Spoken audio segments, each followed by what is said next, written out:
Do you remember what's the first rule of Fight Club? Don't talk about Fight Club. What's the second rule of Fight Club? Don't talk about Yeah, Fight Club. so it's like kind of like that's how I feel about large language models. People are like resistant to talking about it because they feel like they're not going to be authentic or they're cheating. Welcome to Season 8 of Bridge the Gap, a podcast dedicated to informing, educating, and influencing the future of housing and services for seniors. The BTG network is powered by sponsors AccuShield, Align, Nick Map Vision, ProCare HR, Sage, Hamilton CapTel, ServiceMaster, The Bridge Group Construction, and Solinity, and produced by Solinity Marketing.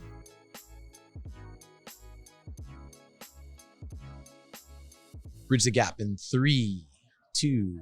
Welcome to Bridge the Gap podcast, the senior living podcast with Josh and Lucas. Beautiful day here in Nashville at the LeadingAge National Conference. And today we have Scott Code of LeadingAge. Welcome to the show. Thank you. Happy to be here today. We're happy to be here too. This has been a lot of fun. Actually, I've been in the industry almost 15 years. I have never attended the National LeadingAge Conference, and I'm definitely coming back. I mean, there's no way I'm missing this again. We're here in the exhibit hall. And I love how you and your team at LeadingAge has really been intentional around the sections of vendors. And so if you're looking for sales and marketing, you can kind of go to a section and see everybody there. And if you're looking for tech, there's kind of a tech thing, which is really the center of our conversation today. That you are head of over all of the tech and how LeadingAge is really managing that. Tell us more. I'm the vice president of the Center for Aging Service Technologies, also known as CAST. And our mission is to help expedite the adoption, a thoughtful and strategic adoption of technology in aging services, which is sometimes very challenging because our membership is very broad. It's not just congregate settings, but home and community-based programs. So we've been working on creating a lot of tools and resources for our members to navigate this space. If you look around this exhibit hall, the technology area is huge, right? And it's hard to navigate what's out there, what's going to meet the needs of each individual organization. So we have a lot of tools on our website to help navigate that by products, just similar to what's here. We have white papers and selection guides to help members through that process. So you don't have to go to 50 different websites to find out about a product. You can go to our website, kind of look at through a product matrix what features and functionalities each technology is. And we have an online tool where a member answers 8 to 10 questions and gives them a short list of vendors to give them an idea where they might want to look. And then we also publish case studies where providers are already using the technology. We talk about how it's implemented, their approach, how they're paying for it, right? No one wants to talk about how they're paying for it, but we push them to do that. And then lessons learned and advice to share with others. And that's one of the things I love about this industry is, especially non-for-profits, they're willing to share like what's not working, right? And that's one of the things I really stress in our case studies is how, what's not working and how the next person that's going to be using this technology doesn't have to go through those same kind of growing pains. Yeah, well, and you nailed it, because I think traditionally in our industry of senior care, who candidly probably up until recently was kind of behind the times on technology. But then when all the technology started emerging, I mean, it just makes operators, management companies, executives, their eyes spin thinking, oh my gosh, it sounds cool. It looks cool. Yeah. But like, how do you pick what, because you can't often do everything you want to do, but what's the most strategic move? So what a valuable resource. Me and Lucas are having a blast here. And how does that translate into attendance? It seems like that this is the place to be. This is where everybody is. This is the largest expo I've seen in quite a while. It's one of the biggest aging service provider events there are. And we have a pretty robust track of sessions that we do, 14 to 15 sessions. A lot of them are provider driven. I think that's what makes our education a little bit different. It's provider driven. We have an education committee that reviews and is very thoughtful about what's picked during the session. So I think that makes a big difference in terms of the quality of content that you're seeing in some of the sessions. Sure. So Scott, let's go back to basically we have a proliferation of tech that's entering into the space. And you mentioned the website. I didn't know that. That sounds like a extremely helpful resource. In your role and as you are analyzing all of this, what do you think the biggest challenge for operators is today when they're trying to kind of either up their game and adding technology to their community. Obviously, the residents are wanting more, and certainly in the future, and their staff too. Their staff want to have that digital experience as well. So, I mean, to be thoughtful about it, you need to be strategic. And a lot of organizations don't have a strategic IT plan. They might have a strategic plan that they do every 2 or 3 years, but they really haven't figured out that IT strategy. And so more forward-thinking providers are looking at their overall goals and objectives, pulling them apart, and then identifying technology applications to meet them. Because if you don't do that, you're adopting technology kind of in a silo, and you might not even have the infrastructure to support it. So I know some communities that are like, oh, I'm going to do this new web-hosted service, but I don't have Wi-Fi, and they implement it, and then when the staff try to use the application, it doesn't work because they don't have the infrastructure. So the first thing I do, because people come to me like, what should I be doing? I'm like, what are your overall goals? What are your objectives for the next 2 to 3 years? That should be guiding you, not what's in this exhibit hall or how some salesperson was able to convince you to buy some product. Not the hottest. So there's so many different things, buzzing around right now, and what's important. And I always encourage go back to your plan. What's important to you?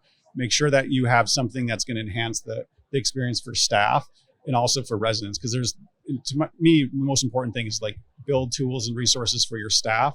So if you don't have staff, you're not going to have residents, because it's very human-centered industry, but there's so many technology applications and tools that are available. You cannot ignore it at this point. You're going to be left behind if you're not having some type of digital strategy for your staff and for the resident side of it as well. Well, and even to that point, you all have done a wonderful job at curating the right companies to be here to support that, because what you mentioned with the technology strategy and plan, so many organizations don't even have an IT division.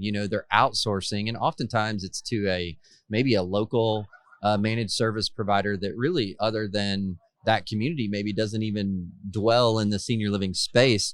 Here, we've ran into, even in the Expo Center, many different technology providers, managed service providers that are all in on the senior housing industry, and they can actually come alongside your organization and map that out for you. 100%. I mean, there's a big industry for that, because people don't have the internal competencies to do that, where you can outsource it to some of these consulting firms. The other thing I'm starting to see, which is really exciting in our industry, is the evolution of IT and that role within senior living. It's evolving to have those kind of leaders be more involved in their overall decision making. So instead of being IT, information technology, it's innovation in technology. So you're seeing roles of chief information officer being chief innovation officer, where they have that more strategy type role. That's elevating technology away from like a cost center to something that's driving new business, new opportunities, new experiences for staff and residents. And you're starting to see that trend happening through larger communities right now. It's really exciting because it's happening in other sectors, but it's really coming to ours now. So as intentional and strategic as you are, as your team at LeadingAge is, I have to believe you're already all in on a snapshot of foreshadowing, because everybody that's here is already thinking, gosh, I just got here. I can't leave yet. There's so much good things. Sure. So what can you give us some teasers? These 3 things I'll probably talk about aren't big surprise. The first one, cybersecurity, is always something that our members are challenging with. We learned a lot this year around CrowdStrike and Change Healthcare and other types of things. And then also there's a new bill that's out around having covered entities have some type of minimal cybersecurity, and that's going to potentially affect our members. Data integration and interoperability is always an issue, because you have communities adopting all these different technologies, but they don't always talk to each other. And continues to be a huge problem. But some vendors are understanding that and creating APIs to make that integration a little bit more seamless. And then, not surprising, AI, it's everywhere. In my mind, it's getting over marketed. And the thing that I've been talking with a lot of members about is the most important thing in my mind are these large language models, and how it can, it's not going to change or transform an organization, but it can transform an individual's daily tasks. And this summer, we released a resource around large language models and aging services, how you can use these frontier models like ChatGPT, Gemini, to help a maintenance worker understand an error code, or a social worker come up with a new activity calendar. These are free tools that can help everyone within aging services. So there's a resource that kind of goes over 12 different roles in aging services, gives example prompts of how they can use it, to give them a jumping board to like where to start, because it can really enhance the quality of life. And these tools, aren't helpful if you're really good at something, but they can be really helpful if you know something you hate. So that's what I tell. It's like if something you don't really like, use it, try it out. And that, we're going to see more of that as these tools evolve. I just did a session this morning on large language models, and there's still a resistance to talking about it. I made the reference to, it's kind of like you've seen the movie Fight Club. Do you remember what's the first rule of Fight Club? Don't talk about Fight Club. What's the second rule of Fight Club? Don't talk about Fight Club. So it's like, it's kind of like, that's how I feel about large language models. People are like resistant to talking about it because they feel like they're not going to be authentic or they're cheating. But it's people need to be more transparent about how they're using it, where it works or it doesn't work. It has a lot of capabilities, it also has limitations. And the more we talk about it, the more we use it, I think it's going to help out everyone within our workforce. Wow, Lucas, what a wealth of information. How lucky are we to get to sit down with Scott and just talk about all things LeadingAge? It is. It's awesome. Even the crowd here loves it. Everything you're saying, they're cheering in the background. They're just loving it, leaning in. No, we're in the expo, and the vendors have all sorts of games and booths, and it's a lot of energy here. We've had so many great conversations, and we appreciate you taking time out of a very busy schedule here. We're going to let you get back, but we really appreciate your time today, Scott. Thanks for having me. And for our listeners who want to learn more, you can contact those links or hit those links in the show notes. You can go to btgvoice.com, download this content and so much more. Thanks for listening to another great episode of Bridge the Gap. Thanks for listening to Bridge the Gap podcast with Josh and Lucas. Connect with the BTG Network team and use your voice to influence the industry by connecting with us at btgvoice.com.